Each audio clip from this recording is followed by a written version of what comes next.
새누리산교회 오신 여러분 주님의 이름으로 환영합니다. 우리 가슴에 손을 얹고 같이 한번 고백하겠습니다. 시작. 나는 그리스도 안에서 온전히 받아들여졌다. 나는 그리스도 안에서 특별한 존재가 되었다. 나는 그리스도 안에서 가족 공동체에 속했다. 아멘. 네, 오늘 성령을 따르는 삶 세 번째 시간인데 성령님과 성경에 대한 이야기를 여러분들과 함께 좀 나누고 싶습니다. 네, 제가 지난주에 성령 충만이라는 것이 무엇인지에 대한 것을 여러분들에게 설명을 좀 드렸는데요. 그 도표가 좀 생각나십니까? 네, 생각나세요?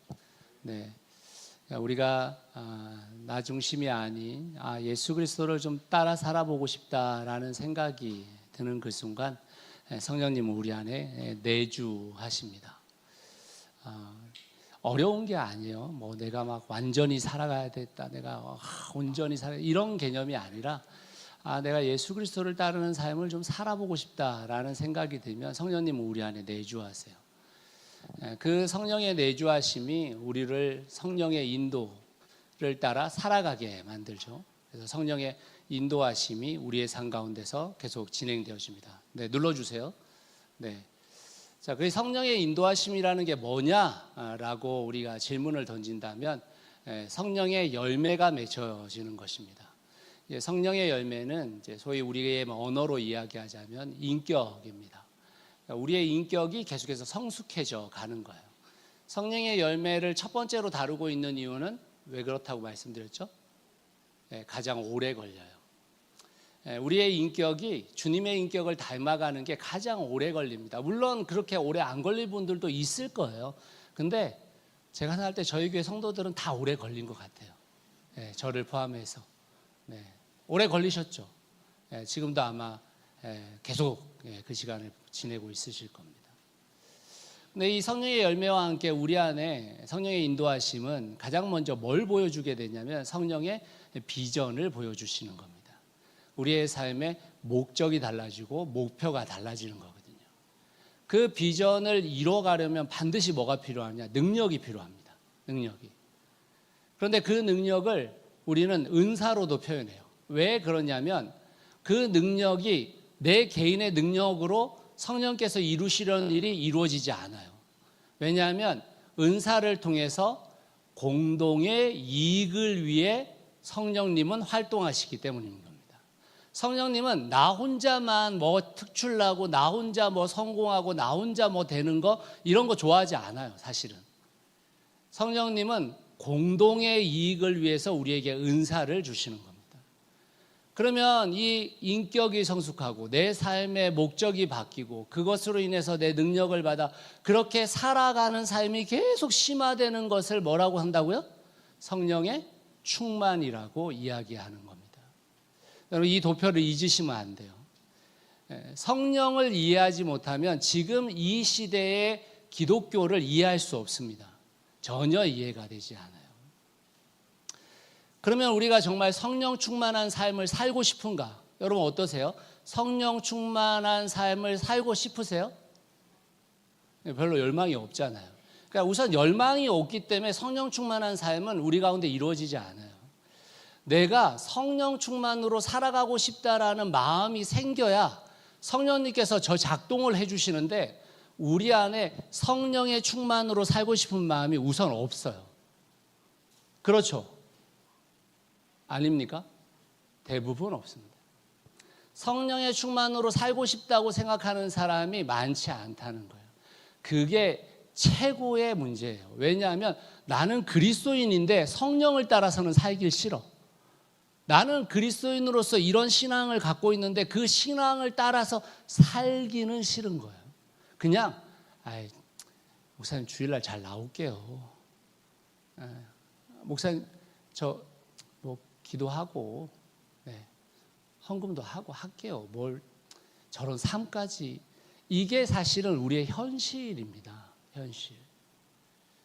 그러니까 그 기쁨이 뭔지를 몰라요. 성령 충만한 기쁨이 뭔지를 모릅니다. 여러분 이 한국교회에는 20세기에 들어 성령님이 부각되기 시작했습니다. 여기 계신 대부분의 분들이 20세기 소위 말하면 1990년대부터 신앙을 시작하신 분들이 많기 때문에 어려서부터 시작했지만 사실 성경을 제대로 알고 신앙을 제대로 알면서 성장하신 분들이 1990년대 이후의 삶을 어떻게 보면은 우리가 살아왔기 때문에 성령의 역사하심이나 성령이 우리 가운데 성취되는 것들을 이루어지지 않고 교회에서 다루지 않던 시대가 있다는 걸 몰라요. 우리는 오순절의 영향을 통해서 막 성령 충만한 막 대단한 어떤 예배, 엄청 뜨거워지는 예배, 이런 걸 다 본 사람들이기 때문에 그 이전에 성령에 관련되어져서 이론만 존재하고 실제가 존재하지 않았던 시대를 본 적이 없어요. 저를 포함해서 다 그렇습니다. 제가 1995년에 처음으로 밴쿠버에 갔거든요. 캐나다에. 근데 밴쿠버에 갔었을 때 당시 1990년대 초반부터 토론토로부터 시작된 운동이 있었어요. 그게 이제 빈야드 운동이라는 거예요. 들어보신 분이 있을 수 있는데 빈야드 운동이라서 이게 이제 성령 운동이었습니다. 토론토를 시작으로 해서 밴쿠버를 시작으로 해서 전 세계에 엄청난 영향을 끼쳤던 운동이었어요. 물론 지금은 약간 이단시 되어져 있습니다. 이 빈야드 운동이 어느 정도 선풍적으로 인기를 끌었냐면 제가 밴쿠버에 있었을 때 빈야드 처치가 있었어요. 빈야드 운동하는 처치야. 근데 뭐 엄청 큰 교회예요. 어떻게 보면. 근데 그 빈야드 운동의 가장 중요한 게 자유로움이거든요. 그 예배의 자유로움을 엄청 강조하는 거였어요. 근데 그 강조하는 그 교회의 그 예배에 한국 분들이 한 30명씩 항상 와서 이게 제가 한 3번 참석했는데 3번 다 그 중간, 저 맨 앞자리 요 중간에 30명이 앉아 있었는데 그 30명이 다 양복, 검은 양복을 입고 이렇게 딱 자정하며 앉아 계셨어요. 옆에 있는 주위의 외국인들은 전부 다 뭐 반팔, 반바지, 막 슬랙바 신고 와가지고 이러고 있는데 이분들만 다 아니에요. 너무 눈에 띄잖아요. 근데 그 예배의 특징이 뭐냐면 가장 큰 특징이 성령 춤이었어요. 성령 춤. 여러분들 뭐 이상하게 생각할 수도 있는데 그 당시에는 엄청난 거였어요. 그래서 예배 중간에 설교 시간에 아니 찬양 시간에 다 뛰어다녀. 막 그냥 뛰어다니는 게 여기도 깃발을 한 30개쯤 이렇게 세워놔요. 그러면 이걸 왜 세워놓냐면 뛰어다니는 애들이 들고 다니라고. 그래서 이거 낚아채가지고 막 뛰어다녀. 막 5만들 다 뛰어다녀 찬양하면서. 이제 성령춤의 특징이 뭐냐면 눈 감고 뛰어도 부딪히지 않는다. 여러분 안 보셔서 그런데 제가 농담하는 줄 아는데 진짜 눈 감고 뛰어도 부딪히지 않는다. 이게 성령춤의 특징이에요. 농담하는 진짜예요, 진짜. 근데 이제 그때 이제 뭐 30명의 이 양복 입고 오신 분들이 얼마나 놀랬겠어요. 저도 사실은 적응이 안 될 정도로 엄청난 그게 이제 성령 운동의 1990년 초반판이에요. 그런 일들이 엄청나게 벌어졌단 말이에요. 한국 땅에서. 이게 이제 순복음의 영향이죠. 오순절 운동이. 이 성령 운동에 있어서 오순절의 역할은 사실은 굉장히 중요합니다. 이론적으로만 갖고 있었던 성령 운동이 실체가 생겨진 거거든요. 근데 문제는 이 실체가 드러나니까 실체에만 관심을 갖기 시작하는 거예요. 성령의 은사 쪽에만 줄곧 관심을 가지면서 성령과의 인격적 관계에 대한 문제가 흐트러진 거예요. 사실은 성령님은 우리가 성경을 보면 예수 그리스도를 따라서 행동하시는 분이 성령님이신데 예수 그리스도의 삶은 뒷전으로 간 성령 운동이 만들어진 겁니다. 그러면서 굉장히 많은 혼란을 일으킨 게 사실이에요. 지금도 여러분들이 몰라서 그렇지 아프리카 남미 지역에서는 순복음이 1입니다. 지금 순복음이 완전히 다 휩쓸고 있어요. 순복음이. 아프리카 쪽은 또 굉장히 이렇게 춤이나 이런 게 발전된 나라들이잖아요. 순복음이 모든 도시를 휩쓸고 있습니다. 지금. 그래서 지금 세계 1위 교파 할 때 최신판으로 얘기하자면 1위가 순복음이에요. 지금 순복음. 왜냐하면 실제가 일어나잖아요. 막 이상한 일들이 기적 같은 일들이 일어나잖아요. 자, 그런데 문제는 뭐냐면 지금 한국 교회는 성경을 중요하는 파하고 성령을 중요하는 파가 서로 나눠진 상태예요. 이게 굉장히 큰 문제입니다, 사실은. 우리의 그리스도인들의 삶의 두 축은 성경과 성령이에요. 이 한 축을 잃어버리면 실제로 우리의 신앙은 발전하지 않아요. 단계를 밟아가지 않아요. 성경을 통해서 하나님과 그분이 하신 일을 알아가고 그분을 알아가면 알아갈수록 내가 그 삶을 닮아가는 한 축이 있는 거예요. 또 성령을 통해서 내주하시는 성령님의 인도를 따라서 살아가는 그 한 축이 존재합니다. 그 두 축이 같이 작동돼야 돼요. 근데 아까 말씀드린 대로 한국교회는 성경을 중요하게 여기는 데와 성령을 중요하는 데가 나눠주었습니다. 여러분, 이게 왜 문제냐면요, 우리 교회 같은 경우가 굉장히 성경을 중요하게 여기는 교회죠. 굉장히 이성적으로 성경을 보고 우리의 삶 가운데 성경의 해석을 찾고 그 안에서 따라가려고 하는 이죠. 근데 우리 교회 안에서는 성령 이런 얘기들이 사실 쉽게 하기 어렵거든요. 성령 운동, 누가 한번 뛰어다닌다고 생각해 보세요, 여러분. 감당되시겠어요? 쉽지 않죠. 우리 교회에서 방언으로 기도하는 것도 쉽지 않아요, 솔직히. 그렇지 않아요. 공동체 예배에서 방언으로 기도하는 사람 있어요? 없죠. 거의 없습니다. 이게 나타나기가 어려운 거거든요. 또 한쪽 편은 성경을 무시해. 성령 운동에 이 실체가 막 드러나니까 막 엄청난 일들이 벌어지는 거예요, 막 그 안에서. 근데 여러분, 이걸 아셔야 돼요. 성경을 중요하게 여기든 성령을 중요하게 여기든 한쪽을 중요하게 여기는데 그 한쪽은 내가 되고 있다고 생각하면 큰 오산이에요. 왜 그러냐면 내가 성경 안으로 깊이 들어가면 들어갈수록 성령을 배제시킬 수가 없거든요. 배제가 안 돼요. 내가 성령 안으로 깊이 알아가고 깊이 배우면 배울수록 성경을 배제할 수 없거든요. 근데 이게 다 한쪽인 거예요. 다 한쪽. 우리도 마찬가지입니다. 우리가 성경을 중요하게 여기는 거 정말 훌륭한 일이고 감사한 일이지만 우리의 성경을 중요하게 여기는 태도가 성령을 무시하는 태도가 되면 여러분, 그건 성경을 중요하게 여기는 게 아니에요. 왜냐하면 성경은 성령을 엄청 중요하게 여기시거든요.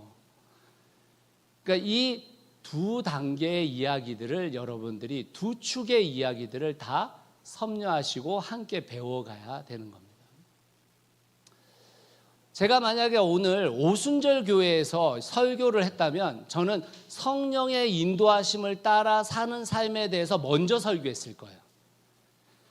그런데 오늘 제가 속해 있는 새누리 상교회는 성령을 중요하게 여기는 것보다는 성경을 중요하는 쪽이 더 발전됐기 때문에 제가 성령님과 성경의 이야기를 먼저 하려고 하는 것입니다. 성령님과 성경은 어떤 면에서 동일하다고 말할 수 있는지 에베소서와 골로새서를 통해 볼 수 있습니다. 자, 두 걸 같이 놔뒀는데요. 한번 보겠습니다. 에베소서부터 한번 읽어볼까요? 시작. 술에 취하지 마십시오. 거기에는 방탕이 따릅니다. 성령의 충만함을 받으십시오. 시와 찬미와 신령한 노래로 서도 화답하며 여러분의 가슴으로 주님께 노래하며 찬송하십시오. 모든 일에 언제나 우리 주 예수 그리스도의 이름으로 하나님 아버지께 감사를 드리십시오. 자, 이 구절을 골로새서로 넘어가 보겠습니다. 같이 한번 읽어봅시다. 시작. 그리스도의 말씀이 여러분 가운데 풍성히 살아있게 하십시오. 온갖 지혜로 서로 가르치고 권고하십시오. 감사한 마음으로 시와 찬미와 신령한 노래로 여러분의 하나님께 마음을 다하여 찬양하십시오. 그리고 말이든 행동이든 무엇을 하든지 모든 것을 주 예수의 이름으로 하고 그분에게서 힘을 얻어서 하나님 아버지께 감사를 드리십시오. 자, 18절 말씀에 성령의 충만이 이루어질 때 뭔 일이 벌어지는지를 19절, 20절에 얘기해요. 자, 지금 16절 말씀 초반부에 말씀이 여러분 가운데 풍성히 살아있었을 때 어떤 일이 벌어지는지를 후반절과 17절이 설명해요. 겹치죠. 이 겹친다라는 건 무엇이냐면 지금 이 에베소서든 골로새서든 다 누가 쓴 거예요? 다 누가 썼죠? 바울이 썼잖아요. 그러니까 성령의 충만과 말씀의 충만을 동일시하고 있는 겁니다. 성령 충만과 말씀 충만이 다른 게 아니다. 똑같은 거다. 그 일들이 벌어질 때 이러한 일들이 벌어진다라고 말하고 있는 거예요. 그러니까 성령이라는 것을 우리가 깨닫고 성령님을 중요하게 여긴다라는 것은 말씀을 깨닫고 말씀을 중요하게 여기는 것과 다른 게 아닌 겁니다. 다른 게. 그러므로 우리는 이 말씀을 우리 스스로 깨우치고 그 말씀을 따라 살아가는 삶을 쫓아야 돼요. 그래서 사실 우리가 우리의 인생에서 신앙생활을 하시면서 말씀이 중요하다는 얘기를 얼마나 많이 들었어요. 그죠? 그런데 말씀이 여러분의 삶의 중심에 와 있습니까? 아니란 말이죠. 이게 우리 신앙생활의 가장 첫 번째 문제입니다. 말씀을 중요하게 여기지 않아요. 말씀을. 매일의 삶에 말씀을 붙들고 살겠다라는 생각을 하지 않아요. 그게 우리의 삶의 가장 큰 사실은 문제입니다. 그게 안 되면 그 다음은 없어요. 사실은 없습니다. 여러분에게 어떤 능력이 나타나도 그건 아니에요.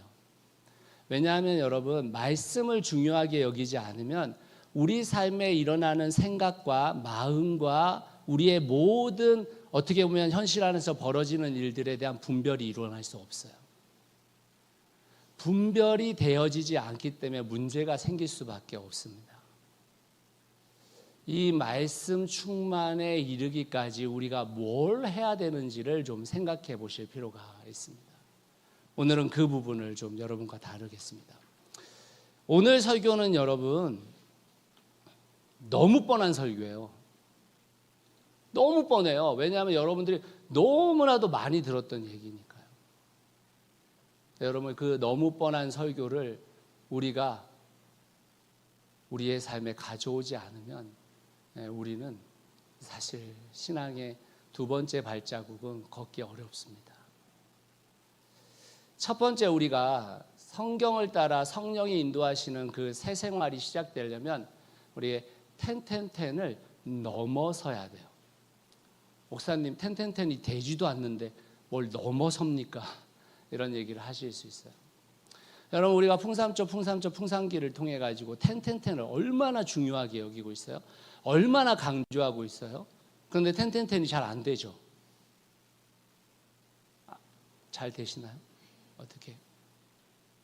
성 목사님이 10 관련되어져서 저기 그 목자대학 과목까지 냈잖아요. 오늘 10 교정하고 10 살피고 이 지금 과목까지 냈잖아요. 근데 10이 안 된다는 거거든요. 첫 번째 10이 하나님의 말씀을 읽고 시간 10분 동안 묵상하는 겁니다. 두 번째 10이 그 묵상한 말씀으로 산책하고 그 묵상한 말씀으로 내게 적용해 보는 거예요. 세 번째 그것으로 기도하고 하루를 마무리하는 거예요. 10. 여러분 우리의 일상이 엄청 분주하거든요. 우리의 머리는 작동하지 않을 때가 거의 없어요. 작동하지 않을 때가 딱 한 번 있는 것 같아요. 딱 한순간 있는 것 같아요. 언제인 것 같으세요? 핸드폰 보실 때 머리가 작동을 안 해. 작동을 안 하는 것 같아요. 내가 그 다음에 할 일이 있는데도 이 핸드폰을 쳐다보고 앉아 있으면 그 다음 할 일이 생각이 안 나. 1시간이 걸릴 일을 10분 만에 할 수 있다고 생각하는 능력이 생겨. 근데 여러분 그 외에 모든 시간 우리 머리는 작동하고 있거든요. 그러니까 이 작동하고 있는 머리를 멈출 수가 없는 거예요. 여러분 천안에 가면 케노시스라는 수도원이 있습니다. 개신교 수도원이에요. 개신교 수도원. 여러분들이 이제 잘 아시는 성공의 수도원 예수원이 있잖아요. 그런 예수원 수도원처럼 케노시스 수도원이 있어요. 나중에 한번 가보세요. 좋습니다.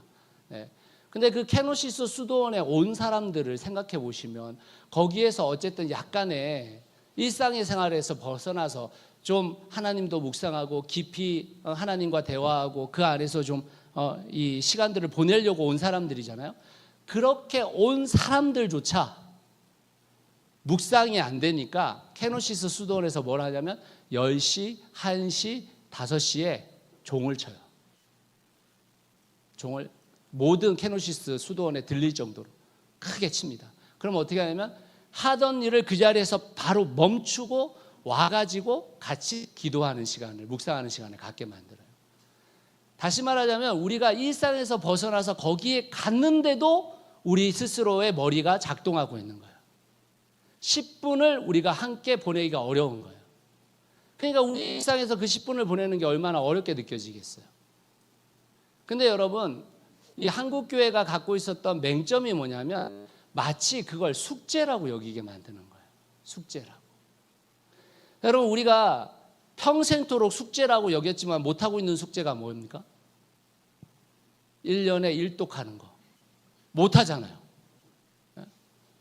제가 생각할 때 한국 기독교인들 중에 1년에 성경을 정말 1독 이상 한다라는 분들 제가 생각할 때는 10% 안 될걸요. 우리 교회도 10% 안 될걸요. 제가 생각할 때. 웬만해서 그렇게 하기 어렵거든요. 웬만해서 하기가. 근데 왜 그런 줄 아세요? 감옥에 갇혔기 때문에 1년에 1독 해야 된다라는 숙제가 내 안에 갇혔어요. 여러분, 성경은 1년에 1독 하라고 돼 있는 성경이 아니죠. 1년에 10독도 할 수 있고 20독도 할 수 있어요. 충분히 가능해요. 충분히. 제가 예전에 말씀드렸잖아요. 제가 개척하고 나서 할 일이 없어가지고 성경을 읽었다고. 제가 2년 6개월 동안 거의 70독 했거든요. 막 사람들 와가지고 계속 같이 옆에서 읽어주고 저는 목양실에 있고 이걸 아침에 9시에 출근해가지고 저녁 6시 퇴근하기 전까지 성경만 읽었어요. 물론 여러분이 그렇게 하라는 얘기가 아니에요. 그러니까 우리는 1년에 1독이라는 성경 읽기에 갇혀 있어요. 그러니까 거기에 갇혀 있으니까 맨날 숙제인 거야, 이게. 텐텐텐도 마찬가지예요. 여러분, 텐텐텐은 숙제가 아니에요. 이 숙제가 되는 그 순간 텐텐텐은 이루어지지 않습니다. 정말 그 시간을 누릴 수 있어야 되는 거거든요. 정말 그 시간이 내게 소중해야 되는 거거든요. 그 시간이 즐거워야 되는 겁니다. 여러분, 하나님께서 이스라엘 백성들에게 신명기에 이렇게 얘기했어요. 신명기 6장 6절에서 9절 말씀 같이 한번 읽어봅시다. 시작.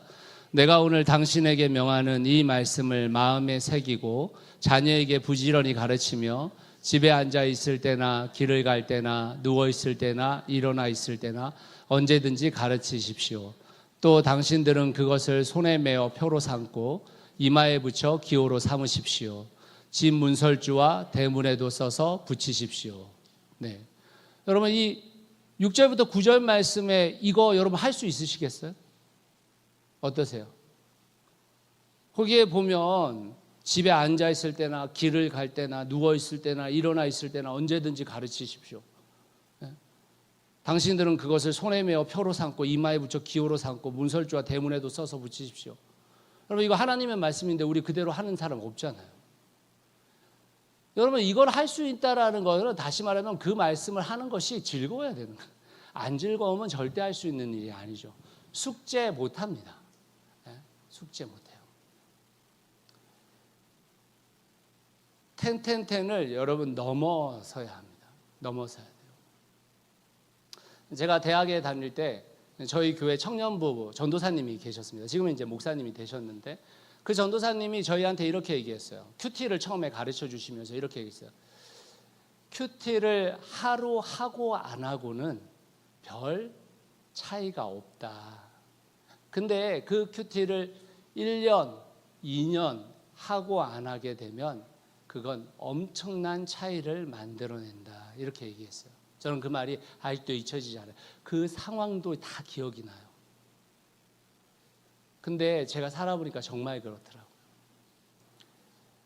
이거 큐티 하고 안 하고의 문제가 별거 아닌 것 같아 보이는데 그게 1년이 지나고 2년이 지나고 3년이 지나면 내 삶에 그 말씀이 녹아내려져 있어요.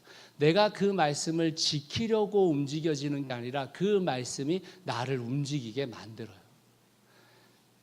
그걸 경험하셔야 됩니다. 그걸 경험하지 않으면 사실은 우리 가운데 성령의 역사 이런 거 없어요. 그런 건 일어날 수 없어요. 왜냐하면 성경은 우리에게 성경이 말하고 있는 일들이 일어나는 것을 성령의 역사라고 얘기하고 있는 거거든요.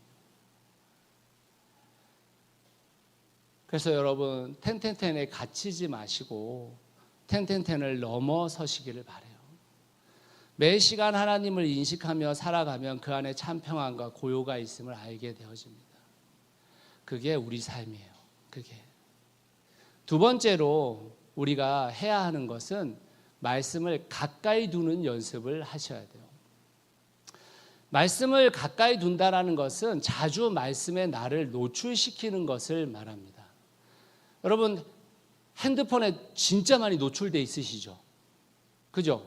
여러분 우리가 말씀에 노출되는 게 어렵다고 말하지만 우리는 핸드폰에 노출된 게 너무 쉽게 됐어요. 그죠? 우리가 자주 노출시키려고 하면 얼마든지 가능해져요. 근데 우리가 자주 노출시키지 않을 뿐입니다. 자주 말씀을 듣는 자리, 자주 성경을 배우는 자리, 자주 말씀을 읽는 자리를 지켜내야 되는 거거든요. 여러분 시편 1장 1절에서 2절 말씀을 같이 한번 읽어볼까요? 시작. 복 있는 사람은 악인의 꾀를 따르지 아니하며 죄인의 길에 서지 아니하며 오만한 자의 자리에 앉지 아니하며 오로지 주님의 율법을 즐거워하며 밤낮으로 율법을 묵상하는 사람이다. 여러분 이 말씀을 가운데 행위를 빼고 나면 1절 말씀 한번 보여주시겠습니까? 1절에 복 있는 사람은 빼고 나면 2절 말씀에 뭐 하는 사람이냐? 주님의 율법을 즐거워하며 밤낮으로 율법을 묵상하는 사람이다. 이 말이에요. 여러분 1절 말씀 다시 보여주시겠습니까? 저 행동이 일어나지 않는 것은 내가 저 행동을 하지 않겠다고 결정하기 때문에 일어나는 게 아니에요. 일어나지 않는 게 아니에요. 저 행동을 하지 않을 수 있는 이유는 2절이 이루어져야 1절이 이루어지는 거예요. 근데 우리는 계속 1절에 있는 행동이 안 되기를 바라는 거거든요. 사실은 2절이 이루어지면 1절은 이루어지는 거였습니다. 그걸 우리가 빨리 알아야 돼요.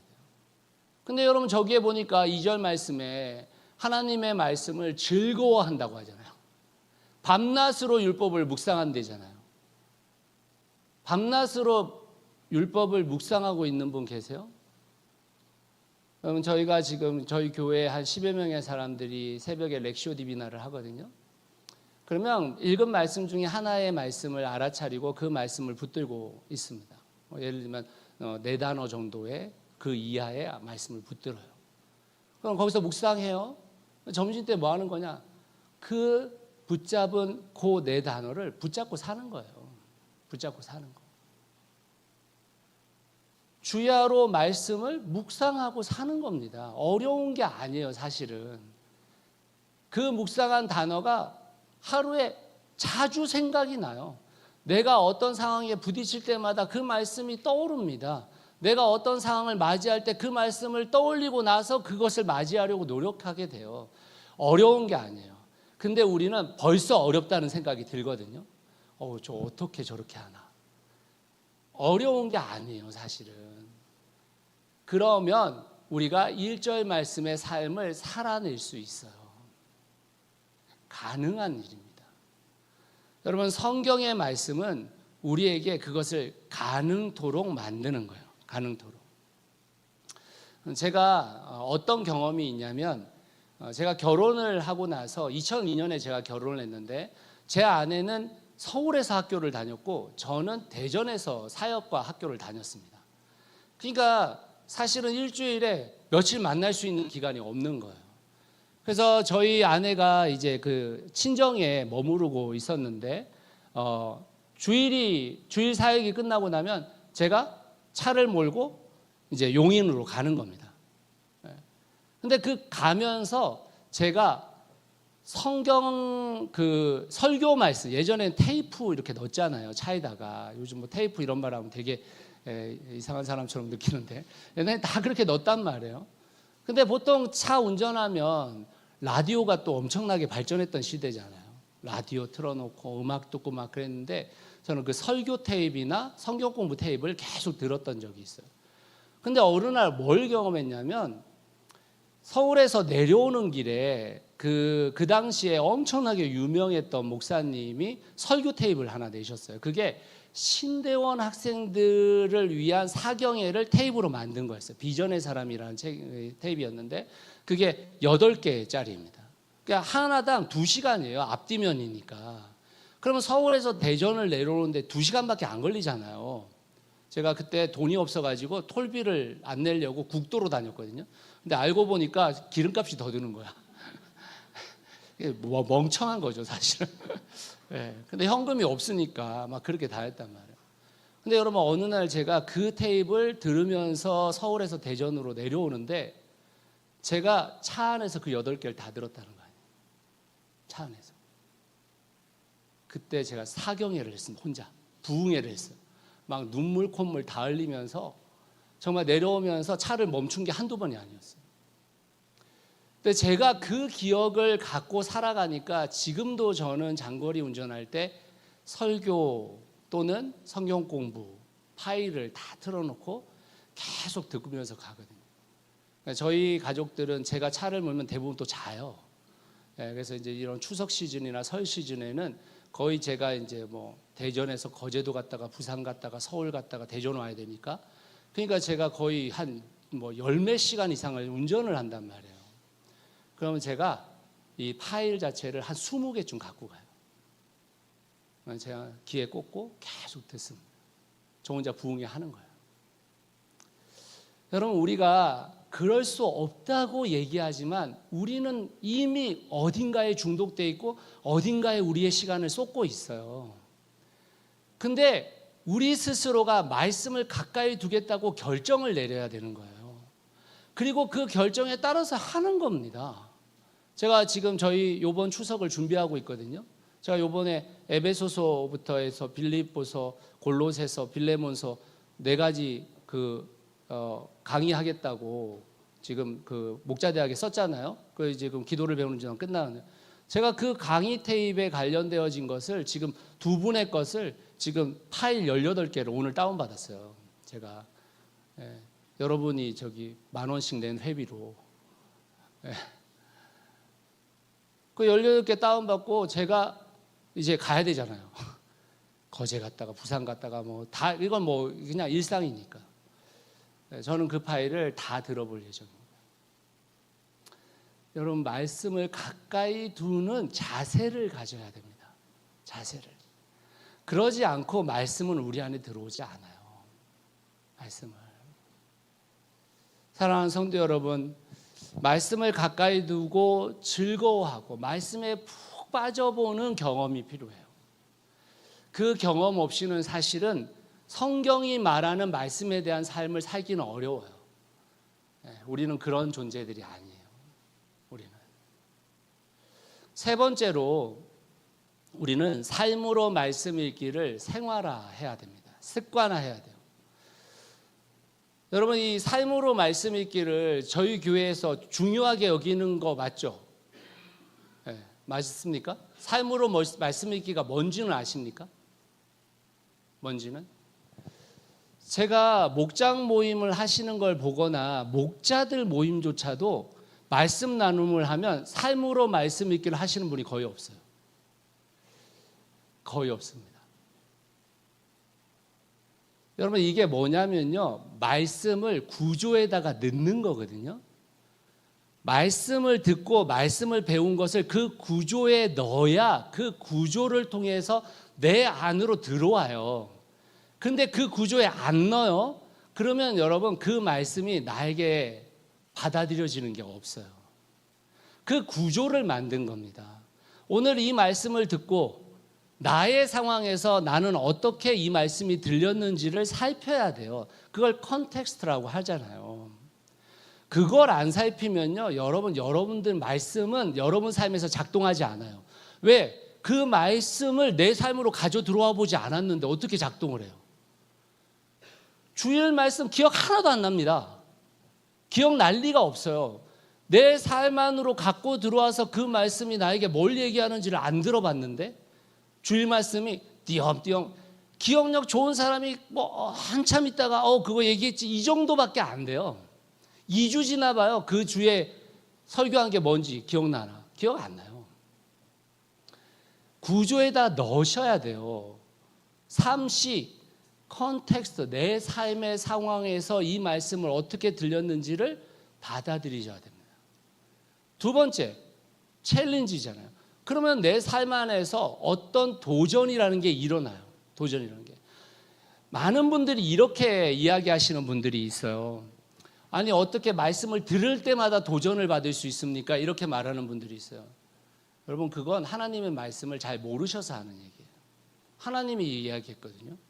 하나님이 디모데후서 3장 16절에 뭐라고 말씀하셨습니까? 같이 한번 읽어볼까요? 시작. 모든 성경은 하나님의 영감으로 된 것으로서 교훈과 책망과 바르게 함과 의로 교육하기에 유익합니다.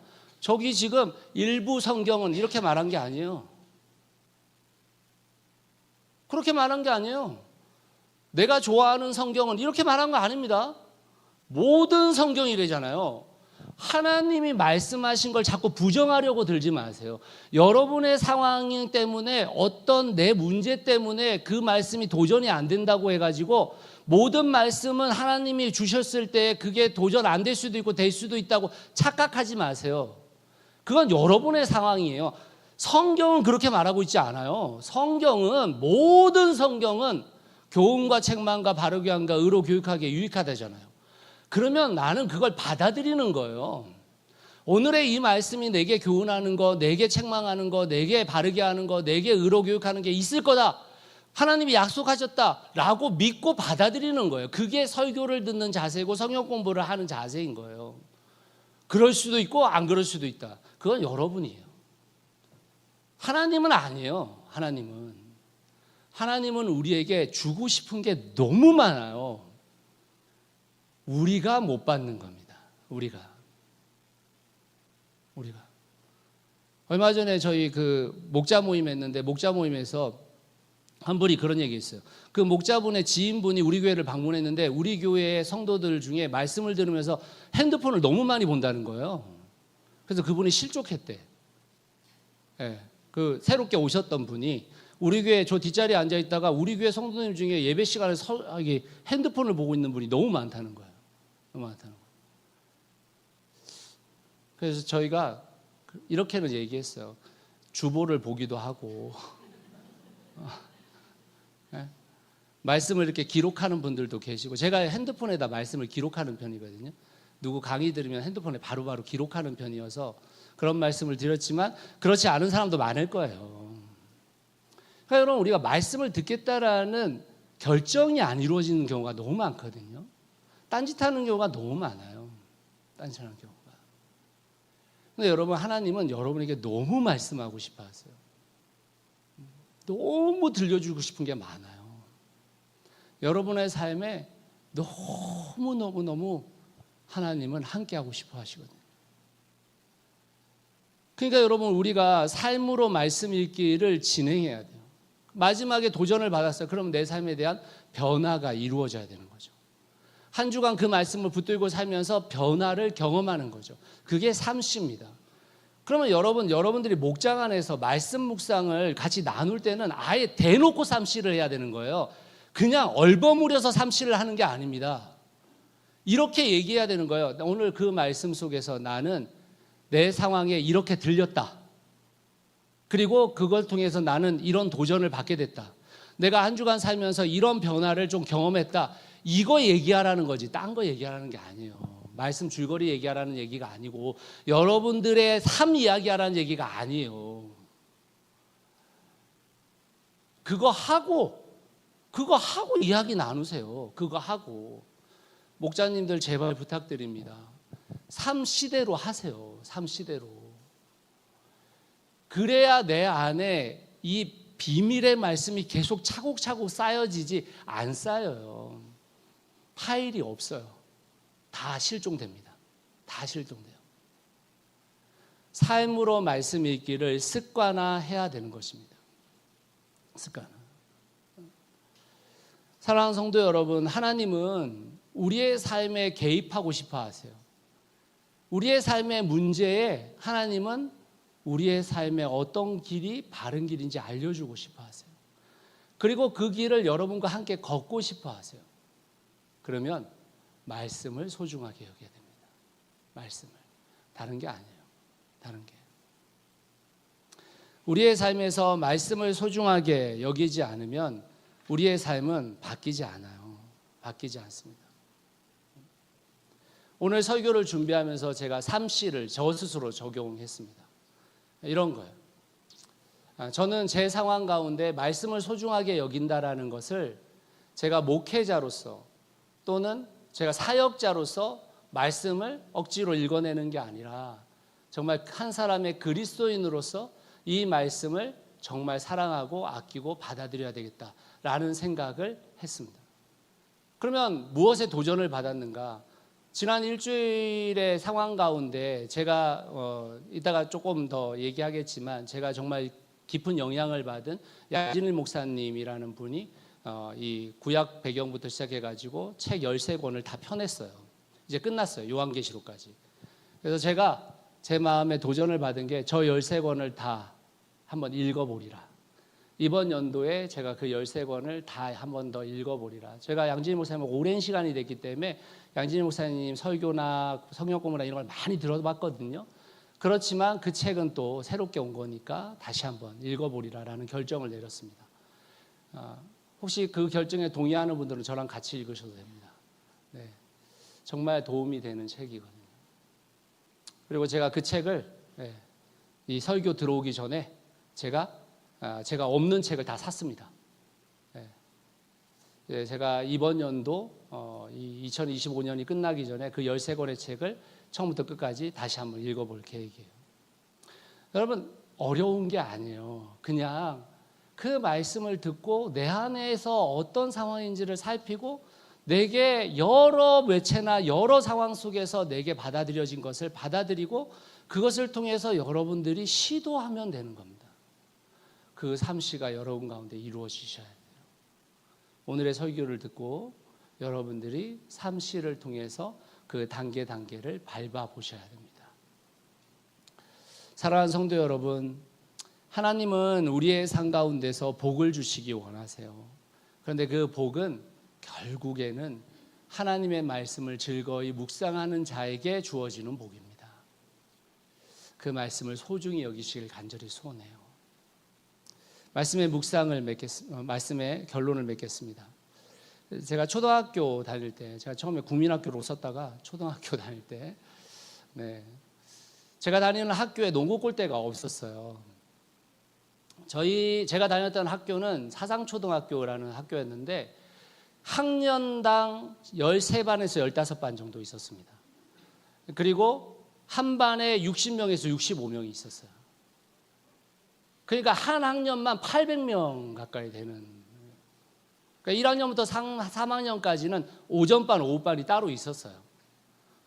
그리고 4, 5, 6학년은 뭐 계속 공부해야 되니까 이렇게 있었어요. 그러니까 전체 학생이 한 4,000명 되는 거예요.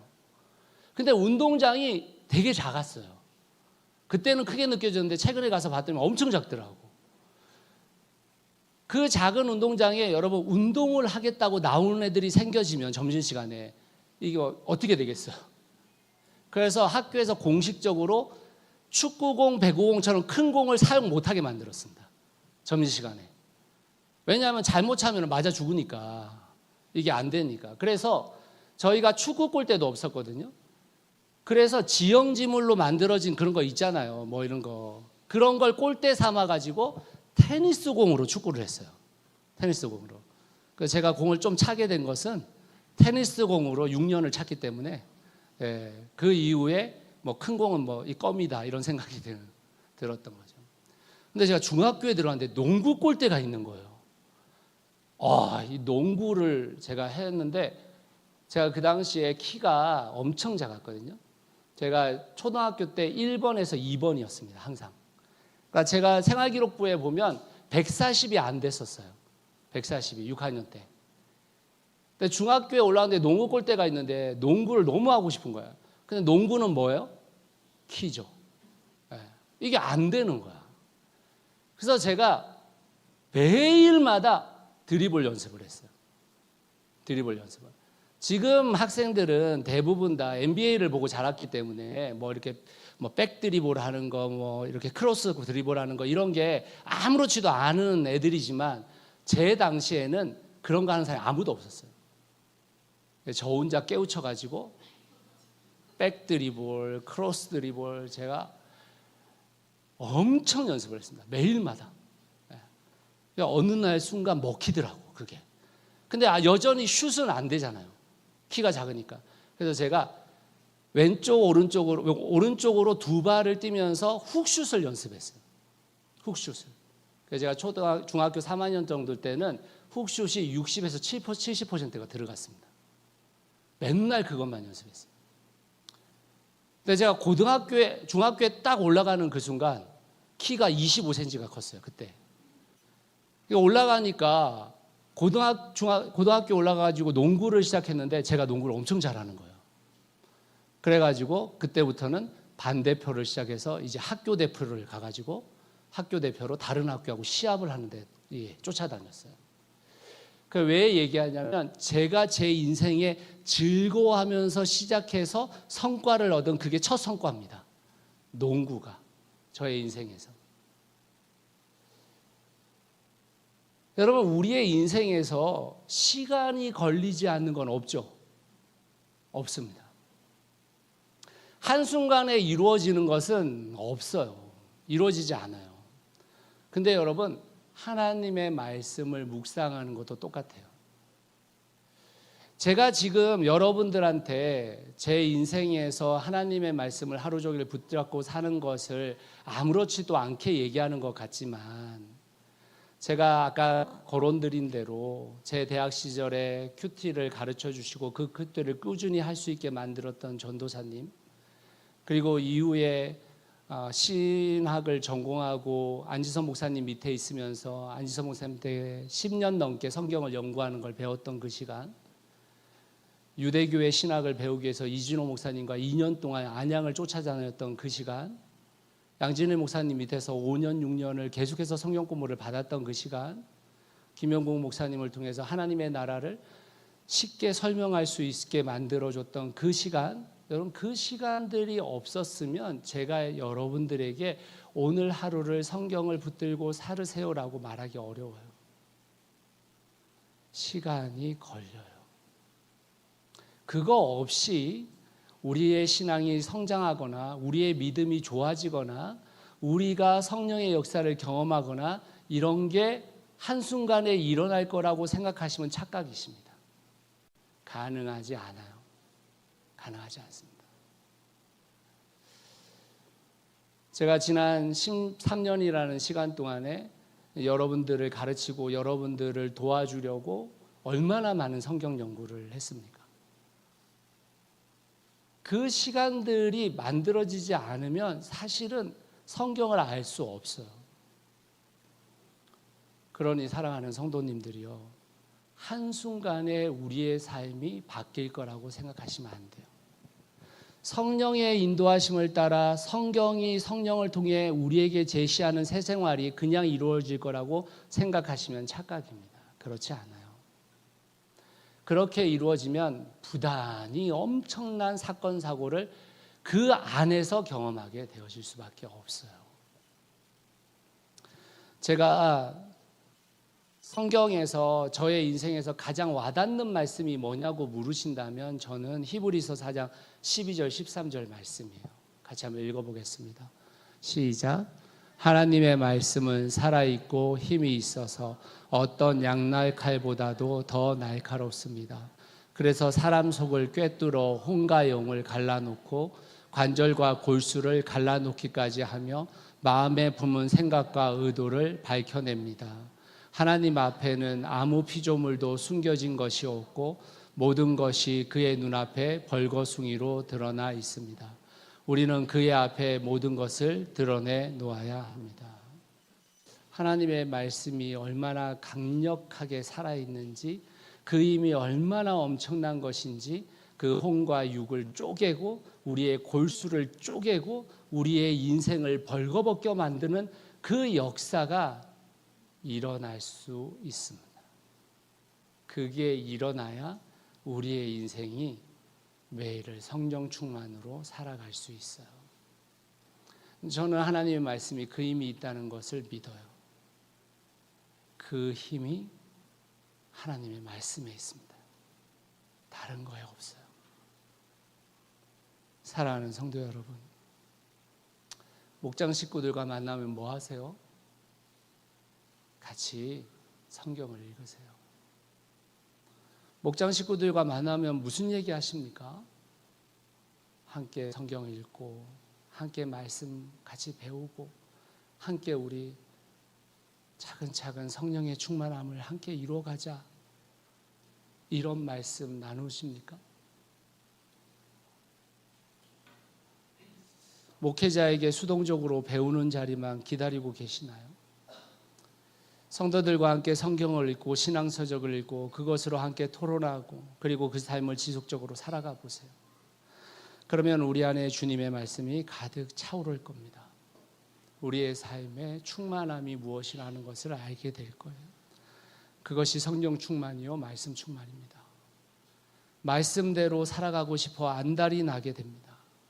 그 말씀의 삶이 다른 사람들의 삶과 섞이게 되고 그로 인해 엄청난 일들이 벌어지는 것을 우리는 성령 충만이라고 말합니다. 허울뿐인 성령 충만이 아니라 진짜 여러분의 삶에서 벌어지는 성령 충만이 되어지길 바라요. 그러기 위해서 여러분에게 주신 그 성경을 귀하게 여기시는 여러분이 되시기를 예수 그리스도의 이름으로 축원합니다. 같이 기도하겠습니다. 사랑하는 성도 여러분, 여러분 안에 오늘 그 삼시를 생각해 보십시오. 오늘 들려진 말씀은 어떻게 내게 내 삶 속에 들려졌는가? 그리고 이 말씀은 나에게 어떤 도전을 주고 어떤 변화를 과정을 걷게 만드는가? 여전히 내 고집을 그대로 갖고 하나님의 말씀과는 거리가 먼 삶을 살고 있는 것은 아닌지. 사랑하는 성도들이여, 여러분이 성령을 누릴 수 있게 되기를 바라면서 같이 한번 기도할 때, 주님, 제가 당신의 말씀을 소중하게 여기고 그 말씀을 듣고 배우고 함께 이야기 나눌 수 있도록 도와달라고 우리 같이 한번 합심해서 기도하겠습니다. 하나님 아버지, 오늘의 이 말씀이 우리에게 어떻게 들렸을까요? 이 말씀을 가슴 깊이 새긴 사람과 그렇지 않은 사람의 내일은 어떻게 달라질까요? 주님, 당신 안에 성령 충만이 있다고 하는데 우리는 왜 성령 충만함으로 하루를 살아내는 것이 어려울까요? 먼저는 당신의 말씀을 온전하게 회복되어지기를 간절히 소원합니다. 당신의 말씀을 듣고 배우고 보고 읽는 그 자리를 사모할 수 있게 도와주십시오. 그렇게 우리가 하루하루 그 시간들을 쌓아갈 수 있도록 성령님 도와주시옵소서. 주께서 그 길들을 일으켜 세워주시고 채워주시기를 간절히 소원합니다. 주여 역사해 주시옵소서. 주님, 성령님과 성경이 어떻게 연관성을 갖는지 우리가 배웠고 성령의 충만이 말씀 충만인 줄 알게 되었습니다. 그래서 우리가 그 말씀을 소중히 여기라고 하나님 오늘 이야기를 나누었습니다. 오늘 이 말씀이 우리의 삶에 작동된 사람과 작동되지 않는 사람의 내일은 아마 다를 겁니다. 여전히 하나님의 말씀이 정말 우리 가운데서 가장 소중한 것임을 잊고 있는 이들에게 주님께서 알게 해주시기를 간절히 소원하고, 다만 주님, 여전히 주님의 기다림을 인지하고 다시 또 하나님의 말씀을 소중하게 여기는 자리로 나오고자 하는 자들에게 하나님 힘과 용기를 주시기를 소원합니다. 그 안에서 주님이 우리를 다루시고 있음을 하나님 아버지 신뢰하면서 우리 자신을 온전히 맡겨드리는 인생 살도록 역사하여 주시옵소서. 예수 그리스도의 이름으로 기도드렸습니다. 아멘.